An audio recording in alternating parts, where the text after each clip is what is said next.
اب بات یہ ہے، دیکھیں حماس اتنی آسانی سے ڈس آرم ہوگی نہیں، کیونکہ حماس کے پاس بھی تقریباً 30 سے 40 ہزار لڑاکا حماس کے پاس لوگ ہیں جو کہ غزہ کی ٹنلز کے اندر چھپے ہوئے ہیں. کچھ لوگ جو ہیں وہ کہا جا رہا ہے کہ وہ کسی اور جگہ پہ بھاگ گئے ہیں، کچھ لوگ جو ہیں لبنان میں ہیں، کچھ لوگ جو ہیں وہ چھپے ہوئے ہیں، اور بہت سارے لوگ جو ہیں وہ ویسٹ بینک میں بھی چھپے ہوئے ہیں جو کہ مشرقی کنارہ ہے، جہاں پہ یروشلم ہے، جہاں پہ بیت المقدس ہے، اس سائڈ پہ. تو بات یہ ہے کہ اس ٹائم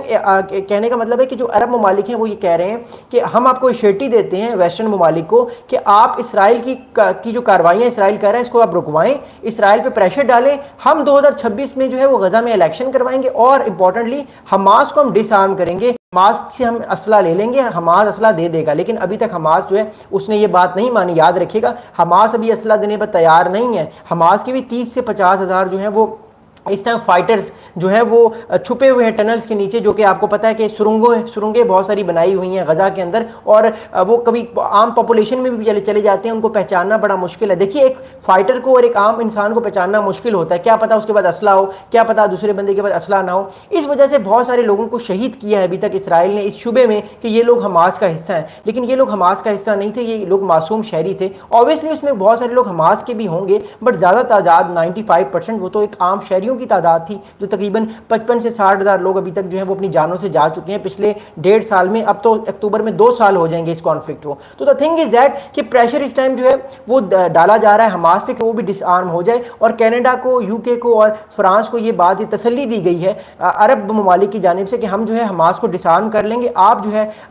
پیلسٹینین اسٹیٹ کو قبول کر لیں، تاکہ آنے والے وقت میں جو ہے یہ اسرائیل کا اور پیلسٹین کا مسئلہ حل ہو، تاکہ ہمارے تعلقات بھی اسرائیل سے بہتر ہوں. دیکھیے سعودی عربیہ، یو اے ای، قطر، ان کا ڈائریکٹلی تو پیلسٹین کے اندر کوئی انوالومنٹ نہیں ہے، لیکن ان کے اندر ایک مسلم پاپولیشن ہے. اگر کسی بھی طرح سے غلطی سے پیلسٹین کا مسئلہ حل نہیں ہوتا، فلسطین کا مسئلہ حل نہیں ہوتا، تو یہ ممالک اسرائیل کے ساتھ تعلقات استوار نہیں کر پائیں گے، کیونکہ ان کی جو پاپولیشنز ہیں یہ بڑی ناراض ہوں گی، خاص طور پہ سعودی عربیہ کی، کیونکہ سعودی عربیہ کو اسلام کا قلعہ کہا جاتا ہے، سعودی عربیہ کو اسلام کا لیڈر کہا جاتا ہے، کیونکہ بہت سارے ممالک سعودی عربیہ کو فالو کرتے ہیں، بیکاز جو مسلم ممالک ہیں وہ سعودی عرب کی ڈائریکشن کو فالو کرتے ہیں کہ یہ کیا کر رہا ہے یا یہ کیا کہہ رہا ہے. تو اگر سعودی عرب بھی بغیر کسی وجہ کے قبول کر لیتا ہے اسرائیل کو ایز اے اسٹیٹ، تو اس سے یہ ہوگا کہ مسلمان ممالک میں بھی پریشانی آئے گی کہ سعودی عرب نے یہ کیا کیا. ایک طرف تو اسرائیل ہزاروں لاکھوں لوگوں کو بے گھر کر رہا ہے، بہت سارے لوگ مارے گئے ہیں، اور اس نے اس اسٹیٹ کو قبول کر لیا ہے. تو سعودی عربیہ میں بھی پریشر ہے کہ وہ ابھی اس ٹائم اسرائیلی ریاست کو قبول نہ کرے جب تک کہ پیلسٹینین اسٹیٹ والا مسئلہ حل نہیں ہوتا. تو ان ممالک نے جو ایشورٹی دی ہے ویسٹرن ممالک کو کہ اسرائیل میں جو حماس کے فائٹرز ہیں وہ اپنے اسلحہ ڈال کے عام شہری کی طرح رہیں گے، آپ جو ہے پیلسٹینین اسٹیٹ کو قبول کر لیں، اور 2026 میں غزہ میں الیکشنز بھی ہوں گے یا فلسطین میں الیکشنز ہوں گے. تو یہ بڑی انپورٹنٹ چیز ہے. بٹ یہ بیسکلی یاد رکھیے گا یہ دونوں سائڈ سے پالیٹکس ہو رہی ہے. عرب ممالک بھی اپنے چکر میں،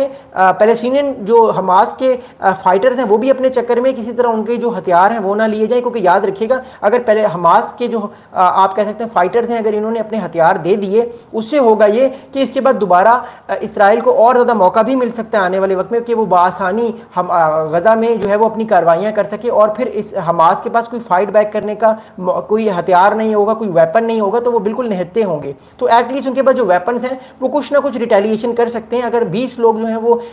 فلسطین کے مارے جاتے ہیں تو کم سے کم 1-2 وہ اسرائیل کے بھی مارتے ہیں. اگر وہ بالکل ہتھیار ڈال دیں گے تو بالکل ان کے پاس کوئی اپرچونٹی نہیں ہوگی فائٹ بیک کرنے کی. تو پھر حماس بھی اس چیز کو دیکھ رہے ہیں، اور ابھی تک حماس نے کوئی وعدہ نہیں کیا. ہو سکتا ہے بیک ڈور کوئی بات ہو رہی ہو کہ اگر فلسطینی ریاست بن جاتی ہے، فلسطین کی ایک پراپر جو ہے وہ گورنمنٹ بن جاتی ہے، فلسطین کا ایک ملک بن جاتا ہے، قائم ہو جاتا ہے، اسرائیل بھی اس کو سپورٹ کرتا ہے، اس کی سیکیورٹی میں کسی طرح کا خلل نہیں ڈالتا، تو ہو سکتا ہے حماس جو ہے وہ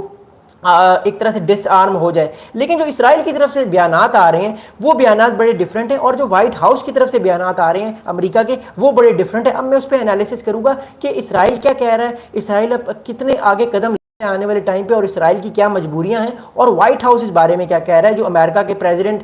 کے جو الائز ہیں وہ کیا کہہ رہے ہیں. تو وائٹ ہاؤس کی طرف سے جو پہلے تو میں آپ کو اسرائیل کے جو فارن منسٹر ہیں انہوں نے ایک حال ہی میں رسپانس دیا ہے. فارن منسٹر نے اسرائیل کے یہ کہا ہے، جو ان کے وزیر خارجہ ہیں اسرائیل کے، انہوں نے یہ کہا ہے کہ the change in the position of the Canadian government at this time is a reward for Hamas and harm the efforts to achieve a ceasefire in Gaza framework for the release of the hostages. اچھا، Israel کی طرف سے جو سخت بیان آیا ہے، انہوں نے کہا ہے اسرائیل کے فارن منسٹری نے کہ جو کینیڈا نے اپنی پوزیشن چینج کی ہے، کینیڈا نے ایک دم سے کہا ہے کہ حماس کے انڈر جو غزہ کا علاقہ ہے اس علاقے کو اور پوری فلسطینی ریاست کو ہم قبول